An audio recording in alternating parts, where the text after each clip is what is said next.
Bom, pessoal, agora a gente vai falar um pouco sobre o que vamos apresentar nessa certificação para vocês. Primeiro, é super importante a gente falar sobre o go-to-market, né? O go-to-market é a base sólida de qualquer estratégia de marketing, ainda mais para empresas de vendas complexas. Aqui nesse capítulo a gente vai te ajudar a entender como nasce o go-to-market, como ele deve ser considerado na estruturação do ABM e como você pode aproveitá-lo ao máximo no dia a dia. Sem ele, muito provavelmente a sua estratégia ela não será desenvolvida na plenitude. Aqui nesse capítulo de Go-to-Market, a gente vai trabalhar o entendimento da atuação, olhando para dentro do CRM de vendas da empresa, entendendo o histórico, estudos de mercado, como a gente vai entender o mercado de forma macro e micro, utilizando dados abertos, quantificação desse mercado, definindo segmentos, TAM, SAM e SOM, definição de ICP e Buyer Persona, análise de concorrência, proposta de valor, jornada de compra e estratégia necessária para você implementar o ABM utilizando todos esses dados, além de canais de distribuição. Então vem com a gente nessa que vai ser sucesso. Olá, eu sou o Lucas e hoje vamos falar sobre o nosso primeiro módulo aqui, o módulo de Go-to-Market. Eu entendo que o módulo de Go-to-Market é super importante porque ele ajuda a entender o ABM não só como uma metodologia de geração de demanda, mas sim como um cerne estratégico da empresa. Ele muda o modus operandi da empresa para que a gente consiga trazer resultados consistentes. E hoje, nesse módulo, a gente vai falar um pouquinho sobre o entendimento de histórico da empresa, como a gente pode entender esse histórico da companhia, como a gente direciona que estudos de mercado sejam feitos, como quantificar o mercado definindo TAM, SAM e SOM, definir ICP, Buyer Persona, análise de concorrência com frame de scorização, que é uma sugestão que eu vou colocar aqui para vocês, como definir a proposta de valor, jornada de compra, principais canais de distribuição e as estratégias para geração de demanda. Então, esse é um módulo bem completo para que o seu ABM ele nasça linkado com o go-to-market da empresa. Tá? E aí, primeiro falando um pouquinho sobre o histórico, entendimento de histórico da empresa, né? É super importante olhar, pessoal, tudo que a gente tem dentro de casa e analisar quais são os principais insights e principais direcionamentos que a gente pode ter. Então, eu trouxe aqui 3 vertentes de análise que são super importantes. Primeiro, olhar o CRM sempre, né?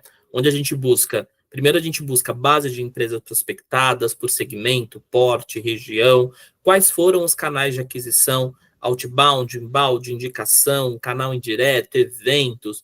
Muita gente fala de founder-led growth, de PLG, por aí vai. Contatos também. Quantos contatos participam dessa prospecção normalmente? Esses cargos são decisores, são influentes. Aqui o importante é entender o comportamento de negociação da empresa. E falando de atividades, quantos touchpoints ou atividades são feitos até o fechamento do contrato? E qual é o principal canal, né, de negociação com essa empresa?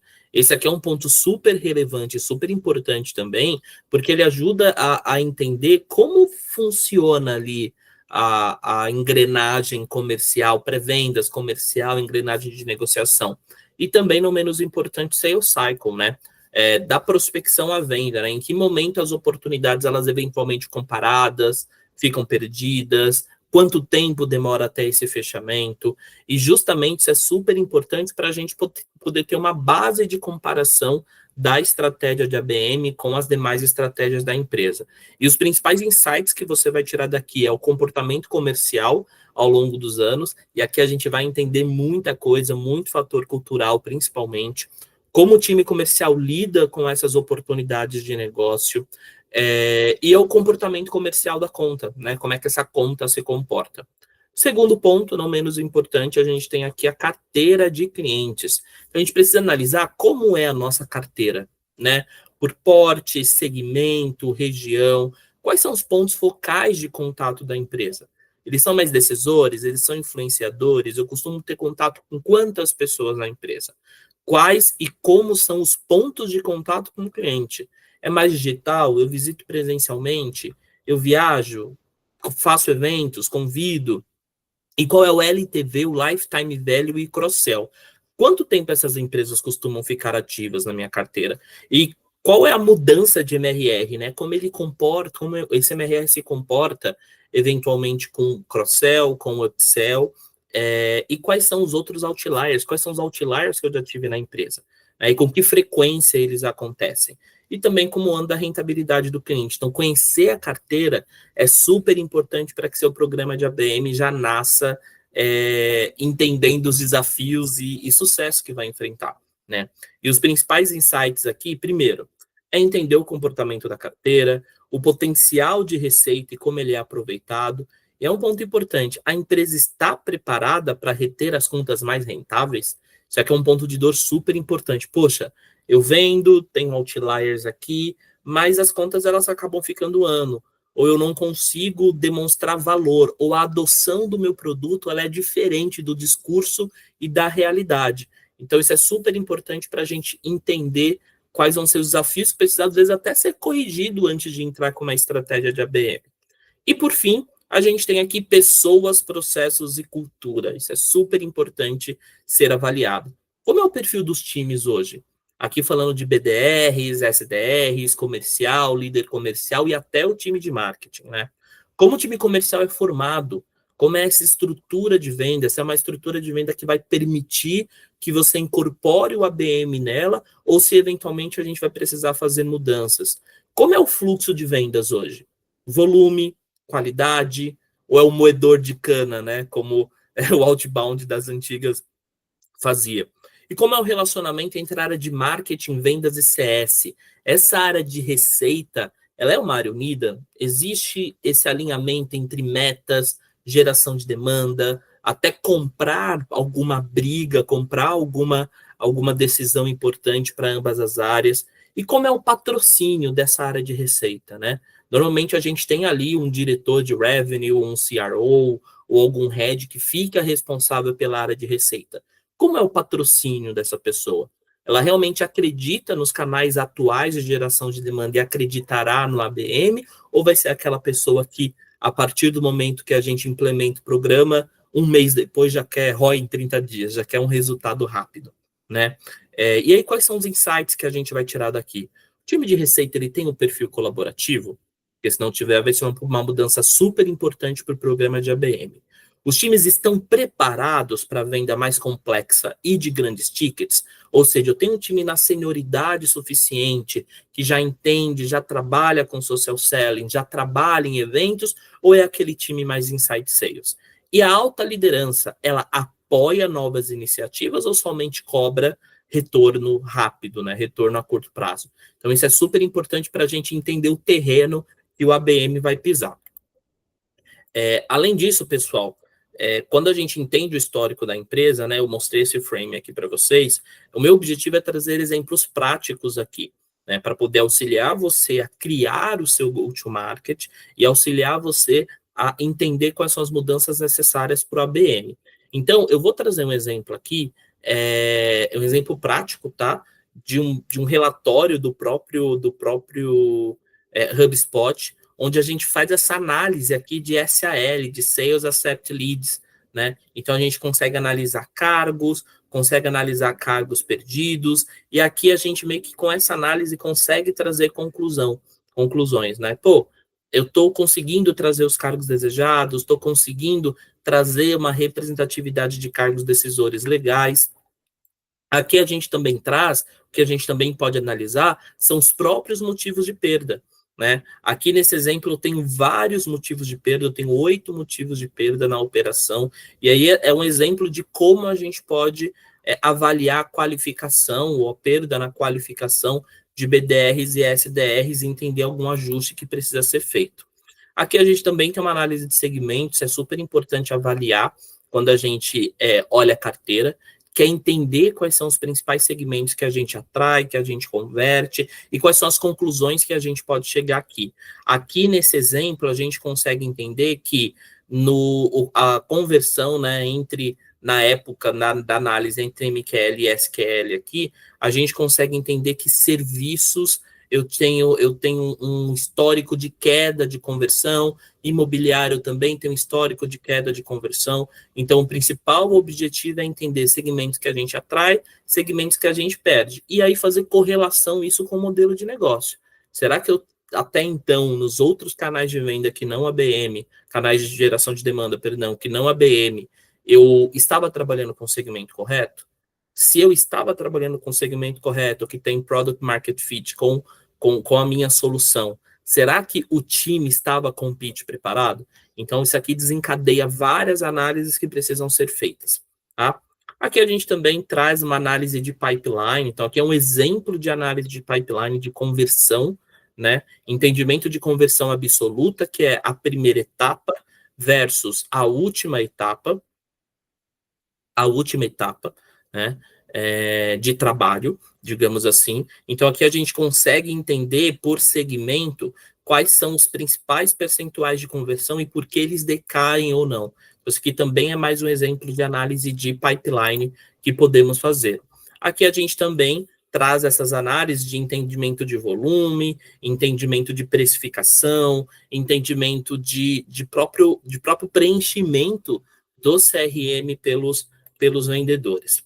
Aqui a gente também traz uma análise de cargos, então, mais uma vez, aqui são exemplos para que você possa compor a sua análise interna, análise do CRM dentro de um go-to-market. Então, aqui a gente também traz a avaliação segmentada por SMB, Middle Enterprise, de quais são os principais cargos que trabalham, né, que participam do processo de venda por etapa desse processo, né? Então, aqui a gente consegue ver que majoritariamente em SMB é C-Level que participa, em Mid são gerentes que participam, em Enterprise, majoritariamente gerentes participam também desse processo de prospecção nas empresas. Então, daqui a gente consegue tirar análises muito bacanas. E aqui também, lógico, estou anonimizando alguns dados, mas aqui a gente consegue entender análise de valoração de pipeline, né? Então, a gente consegue entender, por exemplo, que o segmento financeiro, ele começa com uma valoração, sobe e dessa valoração ela vai diminuindo com o passar do tempo. Poxa, será que o time comercial quer mascarar algo? Pode ser. Será que a gente tem uma falsa positividade, digamos assim, nesse período de diagnóstico e validação de propostas? Então, aqui a gente traz essas análises muito bem detalhadas, tá? E aí, pessoal, aqui eu trouxe análise de um CRM mais ou menos organizado, tá? Isso aqui é um exemplo real, anonimizando dados, em que a gente analisa do Pipe Drive, ó, o nome, do pipeline, desde o processo de escolha das empresas, perda, prospecção e negociação, para que a gente traga uma visão bacana. Mas a gente entende aqui que nem tudo são flores, né? A realidade da maioria de empresas é um CRM mais organizado. Então, não fique triste se você entender que o CRM da sua empresa não dê para extrair todas as informações. O mais importante aqui é você fazer análise com os dados que possuem e que dados que são mais confiáveis. Poxa, eu não consegui avaliar motivo de perda nesse momento, não consegui avaliar que velocidade do pipeline nesse momento. O importante é você pegar quais são os dados confiáveis para você pelo menos sair de algum lugar, né? E aqui vão alguns pontos de atenção que a gente pode retirar dessa análise, né? Acho que primeiro, avaliação de saúde do seu CRM, isso aqui é fato.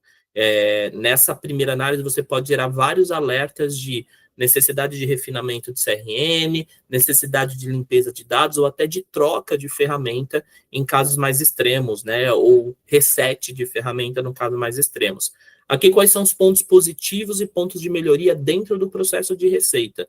Como a gente está analisando organização de empresas, a gente está analisando processo de sales dev, né, de pré-venda, e processo de venda, aqui a gente consegue entender quais são os pontos positivos e pontos que precisam ser melhorados. A empresa ela está pronta para a venda enterprise? Esse é um ponto super importante. Ali a gente segmentou a análise por SMB, Middle e Enterprise. Mas será que a empresa está pronta para uma venda Enterprise? Como é que está o pipeline Enterprise? Como é que o time está negociando oportunidades? Os BDRs ou SDRs conseguem trazer empresas enterprise para dentro da carteira. Então, esses são pontos muito importantes que podem dar go, no go no seu projeto de ABM. Se a gente tiver um time aqui júnior, que eu não tenha vendas enterprise, e na estratégia de ABM eu não passar para a contratação de um time específico, muito provavelmente a sua estratégia fica mais difícil de acontecer, né?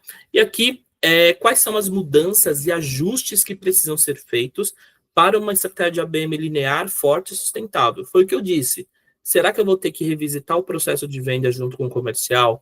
Será que a gente vai precisar contratar mais pessoas? Será que eu consigo pegar alguém que esteja dentro de um processo de venda já defasado para poder pensar essa pessoa para a BM? Será que a organização, a estrutura comercial, ela é uma estrutura que é feita por pods, é feita por vertical de negócio? Hoje o BDR conversa com o vendedor, que conversa com o CS, ou a gente vai precisar mexer nessa estrutura? Por isso que aqui é super importante que esse estudo ele seja feito em conjunto com todo o time de receita, com o time comercial, o time de marketing, eventualmente CS, para que a gente consiga ter essa análise em conjunto. Imagina se o marketing faz essa análise isolada e chega com isso de surpresa para o comercial. É quase um ataque, né, ao trabalho que o time comercial tem feito. E onde eu vou precisar investir mais tempo na estratégia e implementação de ABM. Isso aqui é um ponto importante. Pô, se o meu CRM não está legal, eu vou ter que investir muito tempo aqui organizando ele para trabalhar com a ABM. Se o time não é o melhor time, poxa, eu vou precisar investir tempo treinando ou contratar novas pessoas. Poxa, se eu não tenho patrocínio da diretoria, eventualmente eu vou precisar fazer um projeto piloto, vou precisar entender o interesse da diretoria dentro da estratégia de ABM. E, por fim, os recursos atuais são suficientes, podem ser divididos ou precisam ser exclusivos. Então, dependendo da sua estratégia de ABM, você consegue avaliar. Eu já tive vários exemplos em que a gente precisou ter um time completamente apartado, porque a geração de demanda que funcionava na atual empresa era algo mais inside sales, era algo mais moedor de cana, 2.000 leads ali com BDRs trabalhando. Então, eu precisei montar uma nova estrutura. Mas também já tive situações em que eu consegui pensar BDRs parcialmente ou totalmente para a ABM e consegui contar com vendedores que já vendiam para grandes empresas e já entendiam de metodologia de social selling, como se portar em evento e por aí vai. Então, vai depender muito de como é a estrutura atual da sua empresa, tá? E aí, pessoal, além de olhar para dentro de casa, aqui eu trouxe alguns exemplos de como fazer estudos de mercado para poder embasar a sua estratégia, né? Então, com base na história da empresa, a gente está no caminho certo ou precisa rever a rota? Os mercados e empresas que estão sendo prospectados, eles são sustentáveis para dar retorno lá na frente, em um programa de aquisição e expansão, por exemplo? Então, avaliar o mercado é super importante. Então, aqui eu trouxe um exemplo também, um exemplo prático aqui, onde nesse gráfico a gente vê a carteira dividida, né? Maior parte aqui dividida em serviços financeiros, consultoria em TI estagnada, transporte e varejo caindo aí de um período para o outro. Então, aqui eu tenho mais ou menos o meu mix de segmentos de mercado, que atualmente eu trabalho melhor. Então, isso aqui já começa a ter um cheiro de quais são os caminhos que eu posso ir. Isso além do que as pessoas falam, porque dentro da empresa tem muitas verdades. Não, o nosso produto aqui é só para segmento tal, é só para segmento Y. Aqui a gente alinha, né, ou combate essa verdade com dados, com a avaliação da carteira efetivamente.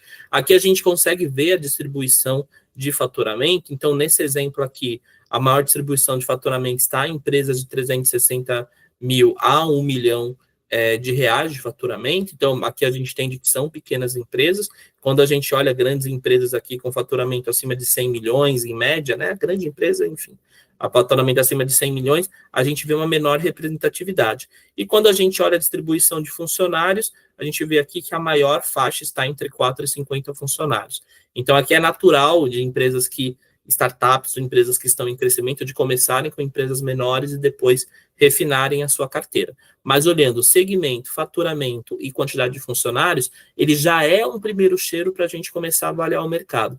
Isso você vai conseguir encontrar em qualquer Big Data, né? Neoway, Cortex, Driva e por aí vai, você sempre vai conseguir identificar no mínimo segmento de mercado, faturamento e quantidade de funcionários, certo?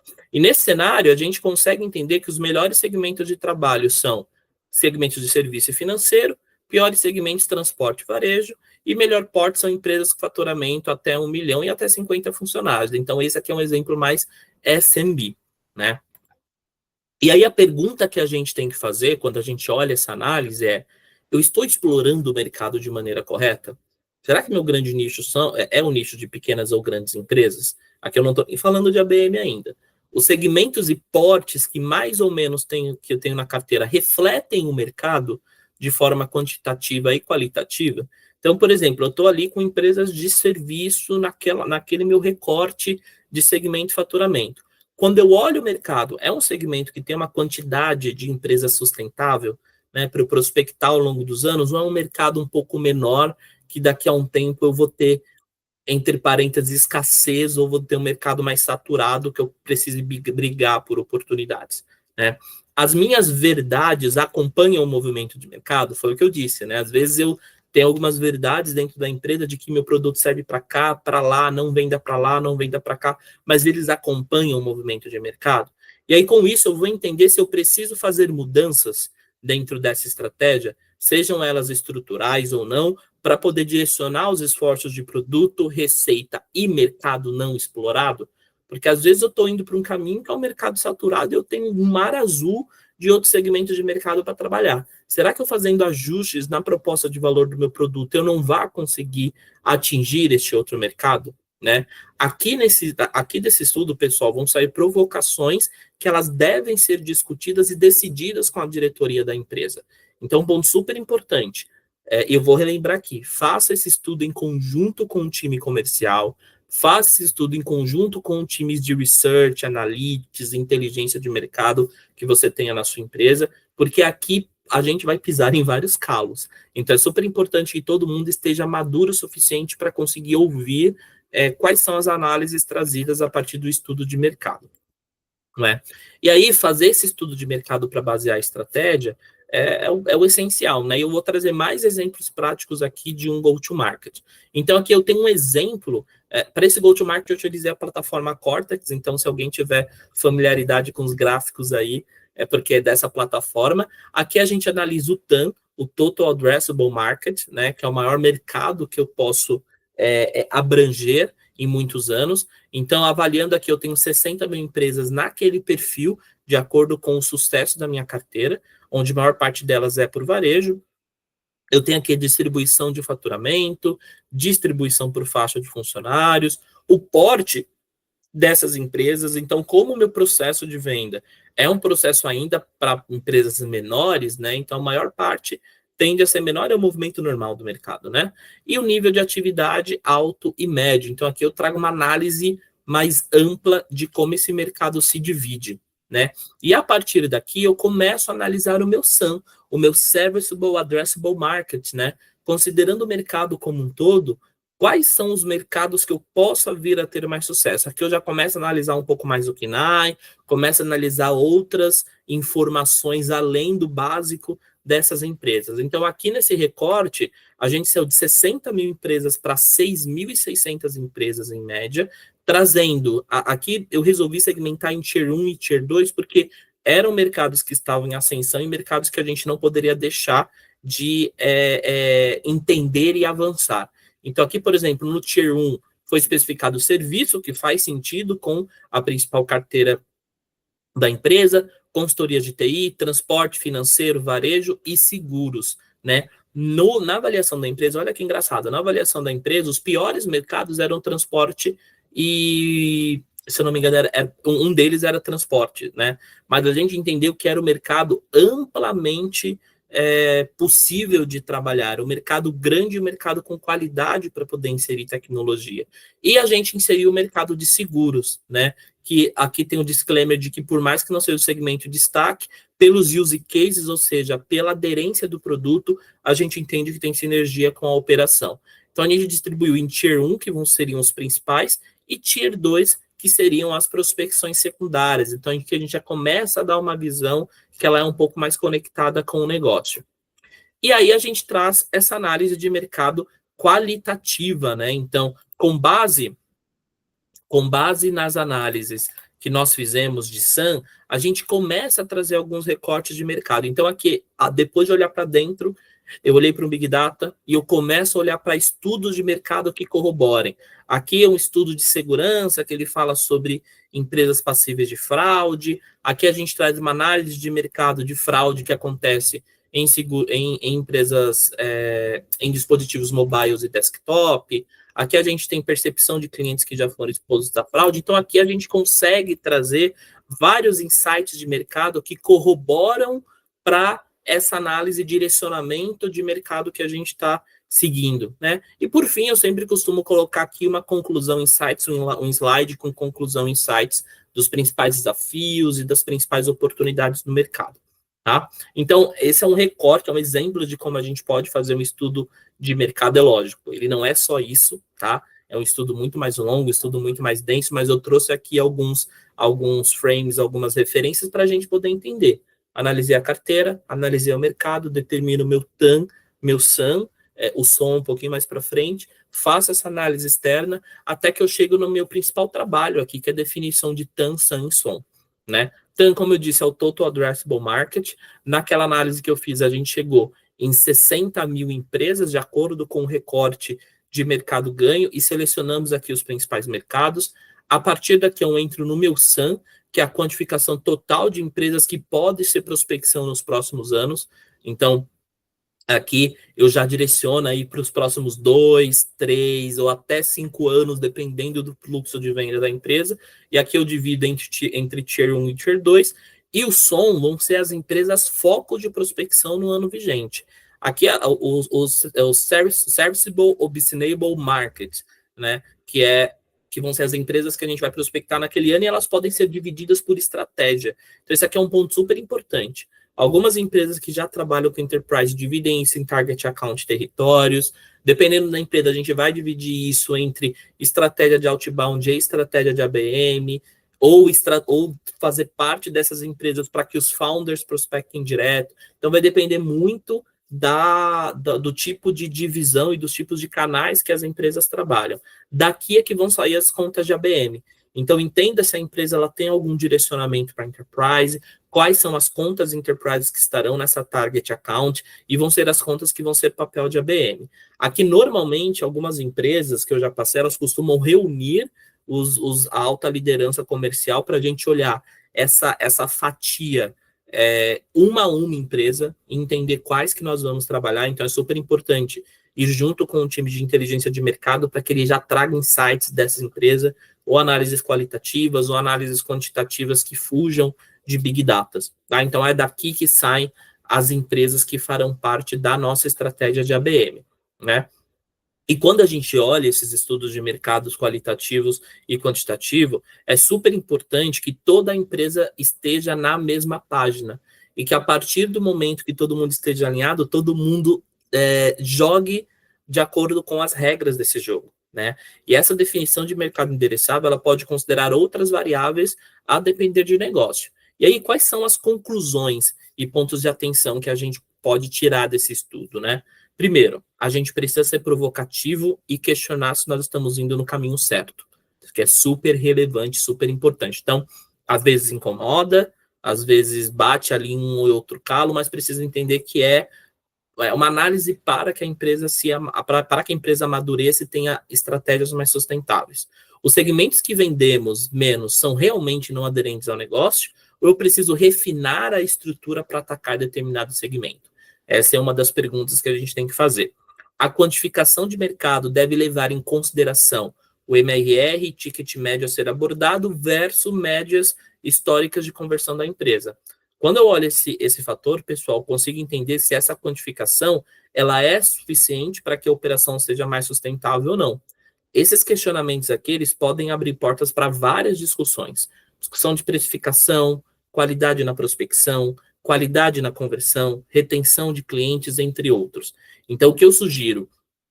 Caso a sua empresa ainda não tenha esse estudo de go-to-market mais detalhado, é super importante marketing puxar. Eu acho que em todas as empresas que eu trabalhei, sempre foi marketing que puxou a discussão, porque nós somos a área, uma das áreas mais impactadas, né? E quando o marketing consegue se juntar com vendas, ganha ainda mais força.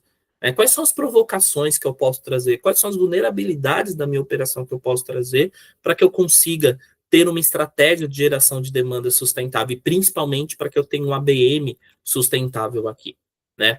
A partir do momento que eu fiz esse estudo, eu começo a seguir com a minha definição de ICP, que é o Ideal Customer Profile. Ele vai ser o resultado deste trabalho de direcionamento de mercado. Aqui eu trouxe um exemplo de um frame que eu costumo usar em todos os meus estudos de go-to-market, onde eu consigo dividir por tier, obviamente, caso você trabalhe com tier, principais segmentos de mercado, microsegmentos, porque quando eu falo de empresa de serviço financeiro, tem esses microsegmentos dentro da empresa. Qual é a concentração do faturamento, o que eu vou considerar SMB, Middle Enterprise, a quantidade de funcionários, como é o padrão de operação dentro dessa empresa, quais são os critérios de desqualificação e um link para definição de buyer persona. Então é super importante que a gente tenha isso super claro e estabelecido. Cara, é para esse caminho que a empresa vai. Então todo aquele estudo que a gente fez lá atrás, ele resulta nesse ICP frame, tá? Ponto super importante, o ICP é o que eu costumo chamar de filé mignon, tá? Então não se engane, não entenda ser ruim caso a gente tenha alguma empresa ou outra fora do ICP. O importante é vender, o importante é ser rentável, mas a gente sempre direciona para este caminho, tá? E aí o ICP, como eu disse, ele vai direcionar pitch de vendas, materiais de apoio a vendas, estratégia de branding e posicionamento, as próprias estratégias de geração de demanda, e voltando para a BM, ele vai definir os pods de atuação, os discovers, triangulação de contatos, como vão ser as pré-plays e plays, definir as ações offline e também definir o sucesso do programa, tá?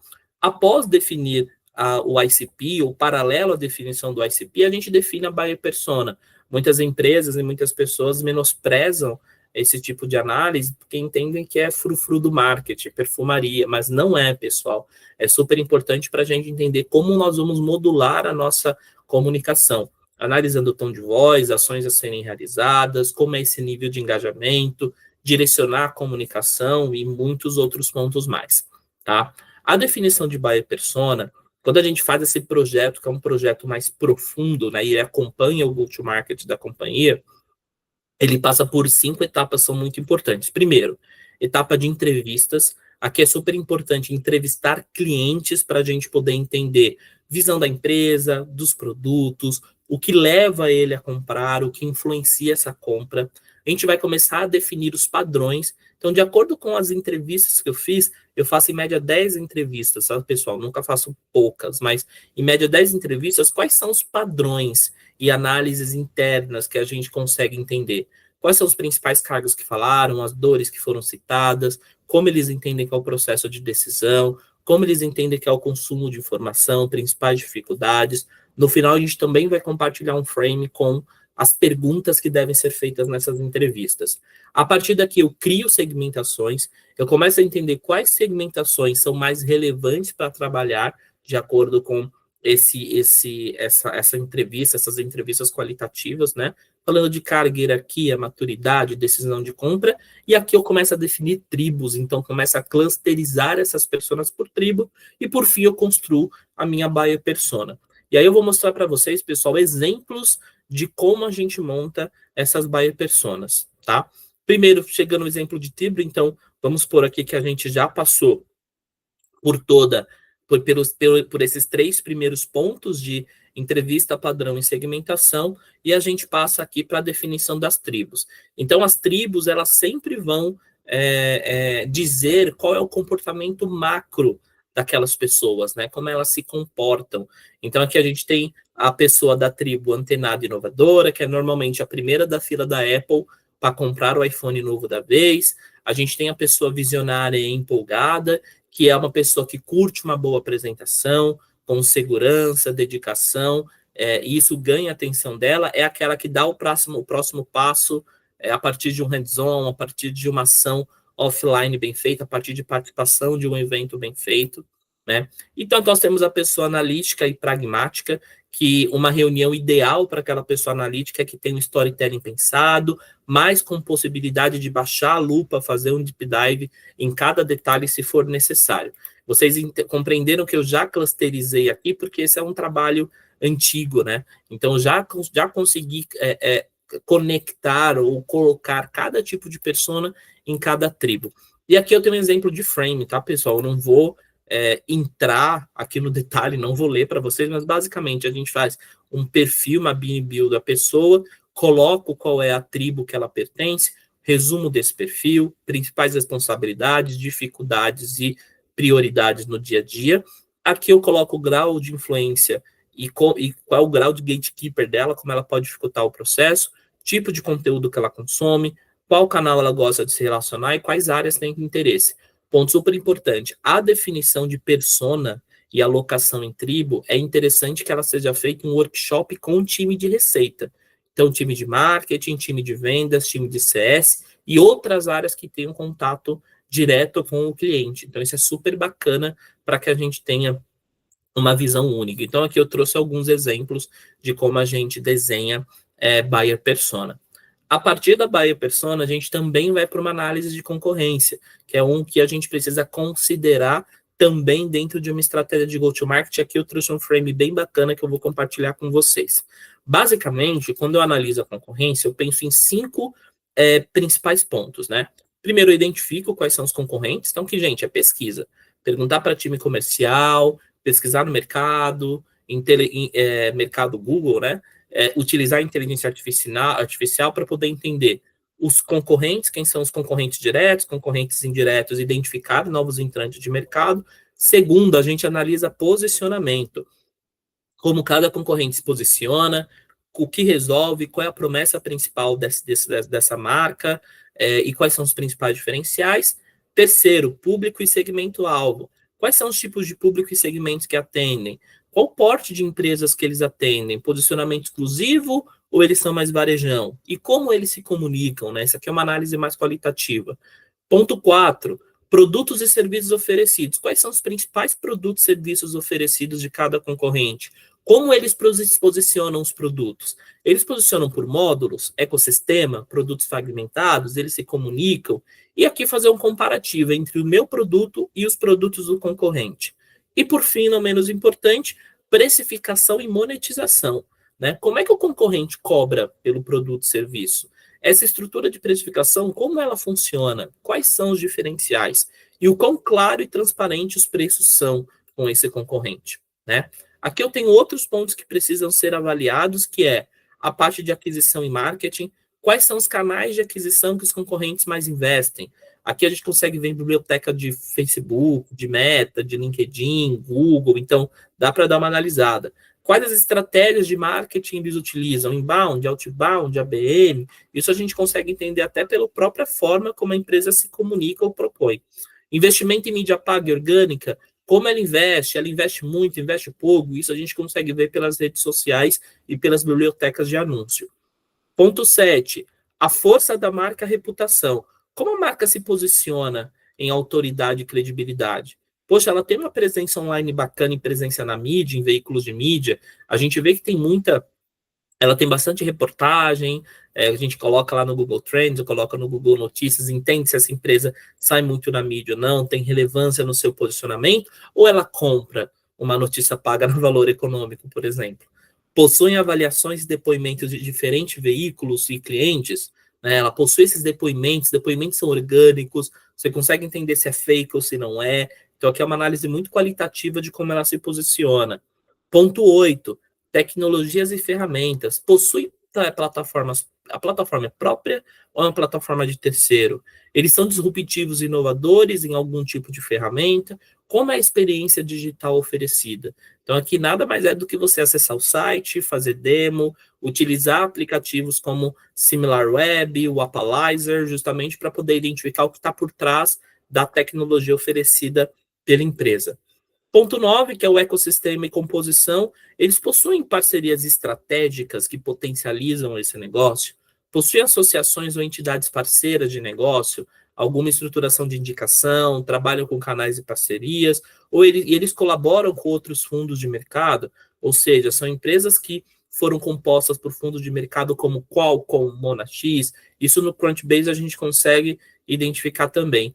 E por fim, o SWOT comparativo, né? Quais são as forças e diferenciais competitivos, fraquezas e ameaças e oportunidades e concorrência. Então, esses são hoje os 10 pontos que eu analiso quando a gente vai avaliar uma concorrência de mercado e entender os nossos principais diferenciais, né? A partir, aí é um ponto importante, tá? Eu fiz essa análise, ela poderia ser um tabelão, ela poderia ser uma apresentação de slide aí de 50 slides, mas o mais interessante é a gente conseguir quantificar o qualitativo, a gente conseguir criar score no quantitativo. Então, basicamente, eu dou um peso para cada uma dessas empresas, aqui a gente escolheu o peso de 1 a 5 para cada uma dessas categorias que foram analisadas. A partir daqui, eu analiso o interior do meu negócio, eu tenho a pontuação aqui, né, para poder analisar e metrificar o negócio, se aquele concorrente, na verdade, ele é inferior ao meu negócio, se aquela análise ela é equivalente ao meu negócio, é superior ao meu negócio. Com esse peso estabelecido, eu tenho um score de concorrência. E aí eu vou permitir sair da tela aqui, pessoal, para poder mostrar para vocês um pouquinho de como funciona esse score. Essa planilha vai ser compartilhada com vocês também, tá?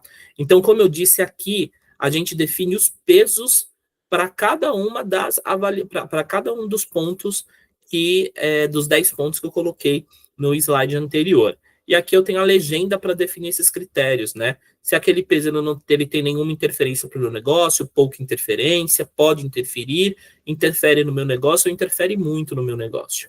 A partir da definição dos pesos, eu preciso definir o market share. Então, uma das formas de definir o market share, existem várias fórmulas, pessoal, mas uma delas, uma bem bacana, é a gente entender qual é o faturamento do meu mercado. O faturamento do meu mercado, ele pode ser a soma do faturamento dos principais concorrentes. Então, muita gente fala, cara, como é difícil entender o faturamento de mercado. Pega ali os principais concorrentes que você mapeou. Esses concorrentes provavelmente vão ter uma grande fatia de mercado. Então, o desvio para todo o mercado ele vai ser baixo. Então, você pega o faturamento individual de cada uma das empresas. Aqui são dados fakes, tá, pessoal? Mas isso você consegue com o CNPJ. Em qualquer Big Data, você consegue entender o grade de faturamento anual dela. E a soma desse faturamento eu vou considerar como se fosse faturamento de mercado. E com isso eu consigo ter o market share. Faço um sobre o outro, eu consigo ter o market share em cima desse mercado endereçável, tá?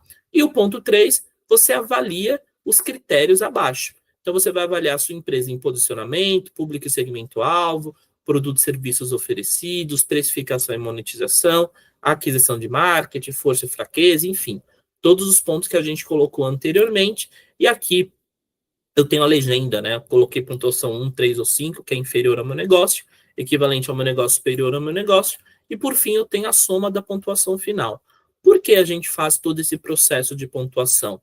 Para que a gente tenha uma visualização gráfica bem bacana. Ou seja, eu tenho a soma da minha pontuação, dos 10 pontos que eu avaliei, mais o market share da empresa, e o objetivo é chegar nesses quadrantes aqui, nesse mapa de concorrência, onde no eixo horizontal eu tenho a soma da pontuação, de acordo com os critérios de importância que eu estabeleci, e na vertical eu tenho a análise do market share, né, onde eu consigo entender aqui quanto mais alto o market share dela mais relevante é aquela empresa para o mercado. E com isso eu tenho 4 quadrantes interessantes, que a empresa que tem alto market share e baixa vantagem competitiva. A gente sabe que existem empresas assim no mercado, né? São aquelas empresas que cresceram de forma inorgânica, foram comprando empresas, mas não conseguiram ter relevância no mercado. Eu tenho empresas que têm um baixo market share e baixa margem competitiva, baixa vantagem competitiva. Normalmente são aquelas empresas que, na minha avaliação, na avaliação da minha empresa, né? Elas não têm muito diferencial competitivo e também têm uma baixa fatia de mercado. Eu tenho empresas que têm um alto market share e uma alta vantagem competitiva, essas aqui tendem a ser as líderes de mercado, e eu tenho as empresas que têm baixo market share e baixa vantagem competitiva. Aqui está errado, tá, pessoal? Aqui é baixo, eu vou alterar. Baixa vantagem competitiva, são aquelas empresas que alta vantagem competitiva, desculpa. Eu tenho empresa que tem baixo market share e alta vontade competitiva, que são produtos muito bons e que ainda não tem uma fatia boa no mercado. E aí pode ser por vários motivos, né? Pode ser por uma comunicação não assertiva, pode ser porque é um novo entrante e que já já ele vai bombar. Então aqui a gente faz todo esse acompanhamento de concorrência e no final das contas é isso que os executivos querem ver, qual quadrante essas empresas estão. Então vou disponibilizar esse exemplo também de como escorizar a sua análise de concorrência para vocês que estão adquirindo o nosso curso, tá? Voltando aqui para a nossa apresentação, pessoal, é importante também a gente definir a proposta de valor, né? Entender quais são os pontos fortes e diferenciais da concorrência. Então, aqui a gente deve representar, a proposta de valor, ela deve representar a essência da empresa e o que vai diferenciar a gente de um concorrente. Então, precisa entender qual o problema que a empresa resolve, qual o desafio que a empresa ajuda a selecionar, como a empresa melhora os processos e negócios desses clientes. Eu também vou analisar quais são os principais diferenciais competitivos, o que faz a sua empresa ser única, né? Quais são os atributos que tornam a sua solução melhor do que a concorrente? E também os benefícios tangíveis e intangíveis, né? O que o cliente ganha ao contratar a sua empresa? Além disso, a gente vai avaliar o tom de voz, é ele que define como a empresa se posiciona, se ela é mais impulsionadora, mais estratégica, mais visionária, com mais credibilidade, mais tom de descoberta, e aqui é super importante conhecer muito bem os fatores que englobam o brand da empresa. E por fim, a nossa fórmula de proposta de valor, né, que como eu costumo dizer que é a frase que ela vai resumir todo esse trabalho de proposta de valor. Eu sempre vou falar que o nosso produto ou empresa ajuda o público-alvo a resolver determinado problema com o nosso diferencial único que gera tal benefício. Então, é super importante, é super bacaninha fazer esse exercício e identificar quais são as variações para que a gente tenha a nossa frase de proposta de valor. Aqui a gente traz um Canva para que esse exercício seja feito, né? Então, aqui eu trouxe um exemplo de como esse Canva é preenchido e que vocês também vão ter acesso. Então, nesse exemplo, eu estou trabalhando com líderes de inovação, CFOs, diretores financeiros, profissionais de P&D, quais são os problemas e dores do público-alvo, soluções, proposta de valor, principais benefícios. Então, esse Canva também vai estar disponível para vocês, para que vocês usem no dia a dia na definição da proposta de valor do seu produto.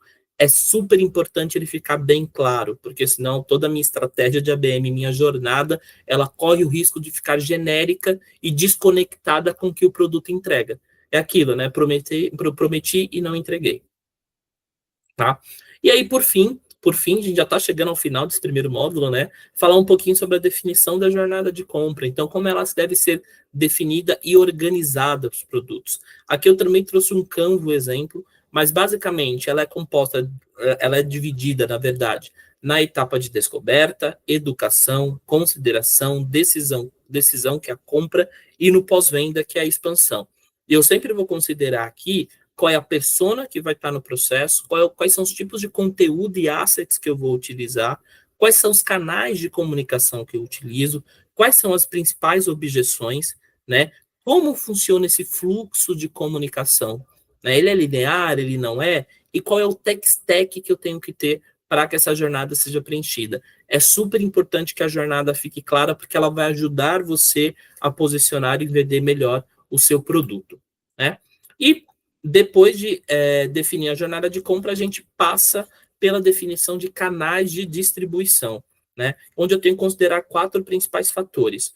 O que considerar nessa definição de canais, né? A gente considera, primeiro, jornada de compra, quais são os tipos de canais disponíveis, qual é a engenharia financeira para que esse canal funcione e qual é a tecnologia envolvida.